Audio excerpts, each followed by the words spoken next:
Last month I created a video called Heat Pump for just £150. In that I spoke about how that came about and what elements contributed to that price point.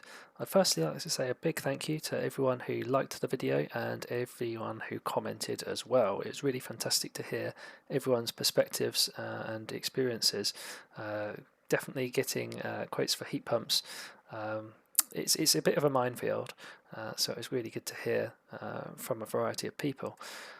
Unsurprisingly, at that price point, I did decide to go ahead with the install, and that's of a Cosy 6 from Octopus.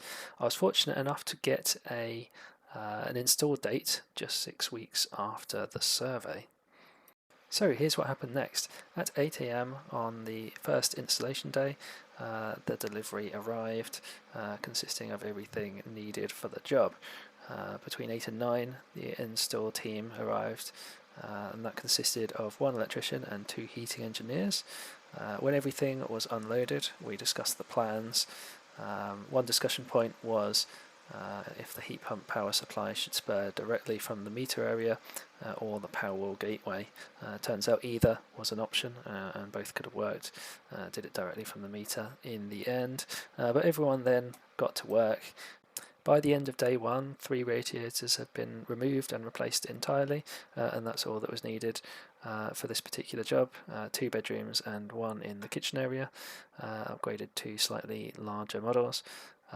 The existing water cylinder was removed in its entirety, and cabling was prepared, and so was a breaker ready for the heat pump.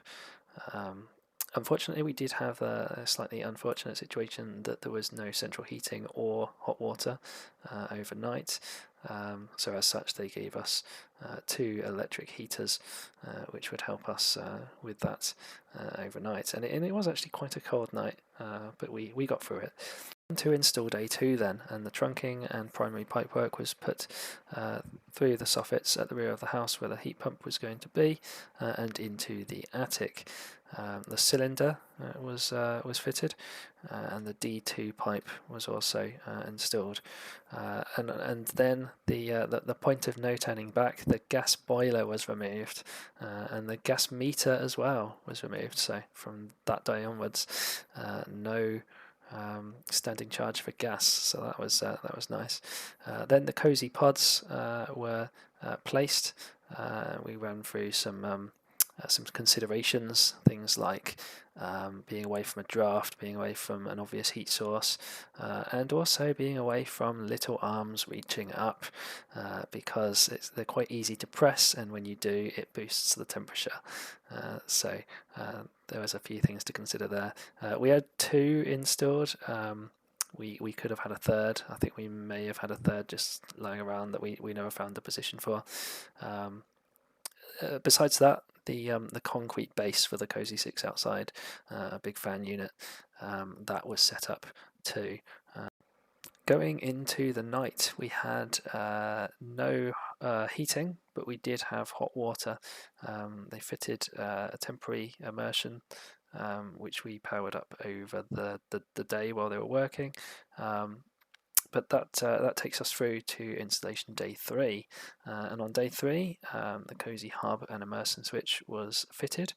The primary pipework was continued at the front of the house and into the loft. Some loft pipework was started, and the buffer tank was placed as well. There was also the final placement of the Cosy outdoor unit. On to install day 4, and by this point we were very much looking forward to having some central heating back. But the task for the day was to complete the pipe work to the buffer tank and to the cylinder tank. Turns out though that more pipes were needed.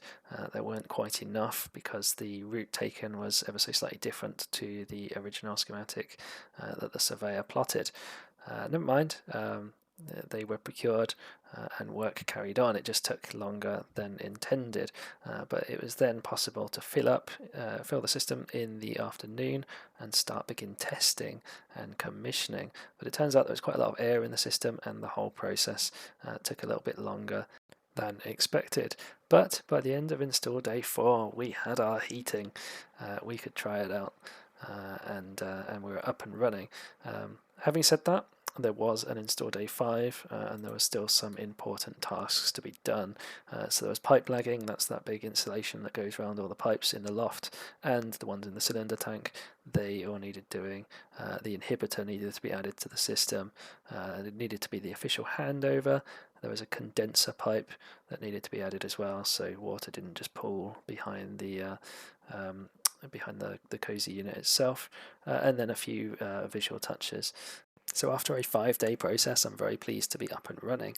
I can make a few very, very early first impressions, first of which it can take a little while for target temperatures to be reached if you're starting with quite a cold house, which in our case we were, given we didn't have any heating for a while and doors got left open fairly frequently as they moved in and out.